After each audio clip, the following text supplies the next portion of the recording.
नमस्कार सभी दोस्तों को। दोस्तों आज की मेरी कहानी है अकबर और बीरबल की, और कहानी का शीर्षक है कि बीरबल के गुरु। जी हाँ दोस्तों, ये कहानी एक ऐसी कहानी है जो आपको देगी एक अच्छी शिक्षा। एक बार अकबर बादशाह के उस्ताद पीर साहब मक्का से चलकर दिल्ली आए। रास्ता न जानने की वजह से उन्हें बड़ी मुश्किलों का सामना करना पड़ा। अकबर बादशाह ने उनकी बड़ी आवभगत की। कुछ दिन आनंद लेकर पीर साहब मक्का लौट गए। जब पीर साहब चले गए तो अकबर बादशाह ने बीरबल से पूछा, बीरबल क्या तुम्हारे भी कोई गुरु है जैसे कि मेरे पीर साहब है? यदि है तो वो कहाँ रहते हैं? कभी आते जाते भी नहीं। बीरबल ने जवाब दिया, जहाँपना मेरे भी गुरु है, लेकिन वह बाहर रहते हैं, कहीं आते जाते नहीं है। हाल ही में मैंने सुना है कि मेरे गुरुदेव किसी को कुछ बताते भी नहीं है और कभी किसी से एक पैसा भी नहीं लेते।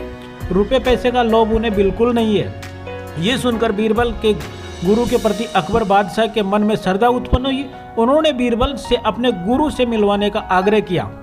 अकबर बादशाह से बातें करके जब बीरबल रास्ते में आए तो उन्होंने देखा कि लकड़ी बेचने वाले एक बूढ़े ने परिश्रम करके लकड़ियों का एक गट्ठर बांधा हुआ था। वह सुबह से शाम तक इधर उधर भटकता रहा। किसी ने भी उससे उचित मूल्य देकर गट्ठर नहीं खरीदा। लाचार होकर वह बूढ़ा लकड़हारा गट्ठर अपने घर वापस ले जा रहा था।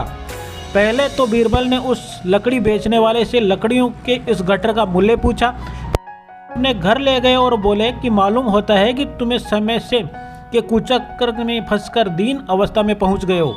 बीरबल ने उसे अच्छे साफ सुथरे वस्त्रों में काली जटा इत्यादि से युक्त ब्राह्मण साधु बना दिया और उसके हाथ में रुद्राक्ष की माला दे दी। फिर एक बड़े मंदिर के पीछे मरग चरम के आसन पर बैठाकर उससे बोला, तुमसे मिलने बड़े बड़े अमीर आदमी आएंगे, पर उनसे तुम बिल्कुल मत बोलना।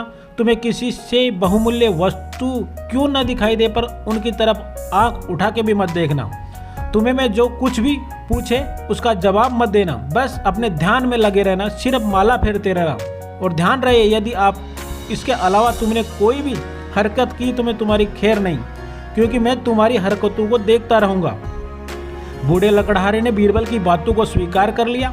जब बीरबल को यकीन हो गया कि वह भली भांति स्वांग कर सकता है, तब वह अकबर बादशाह के पास दरबार में गए और दरबार में उस समय सभी दरबारी उपस्थित थे।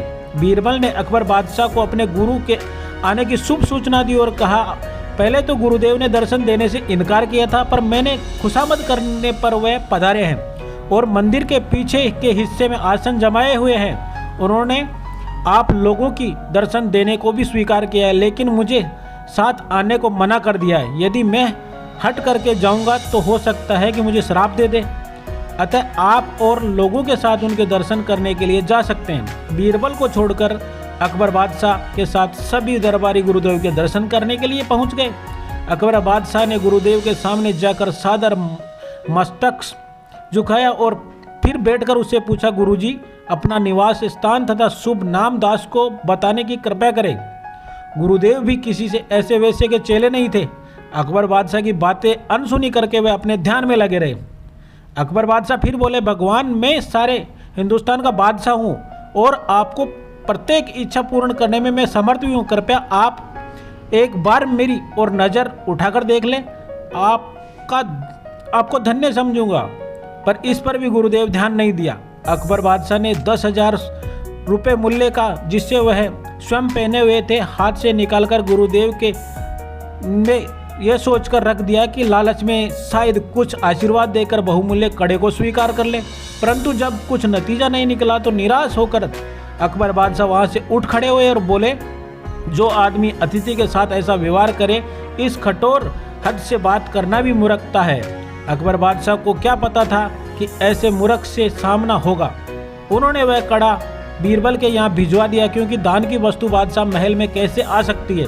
अगले दिन गुरुदेव का सारा हाल सुनकर अकबर बादशाह ने बीरबल से पूछा, मूर्ख मिले तो क्या करना चाहिए? बीरबल बोले, उस समय चुप रहना ही अच्छा है। बीरबल के इस जवाब से अकबर बादशाह की रही सही मर्यादा पर भी पानी पड़ गया।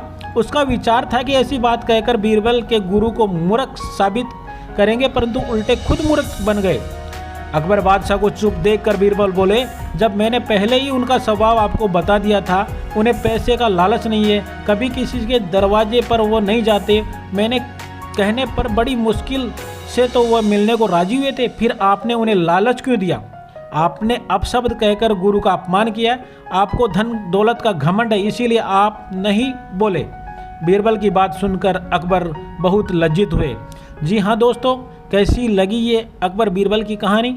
अगर आपको अच्छी लगी तो प्लीज़ हमारे चैनल को लाइक शेयर सब्सक्राइब जरूर करें ताकि आपको मिल सके ऐसे प्रेरणादायक वीडियो। तब तक के लिए जय हिंद।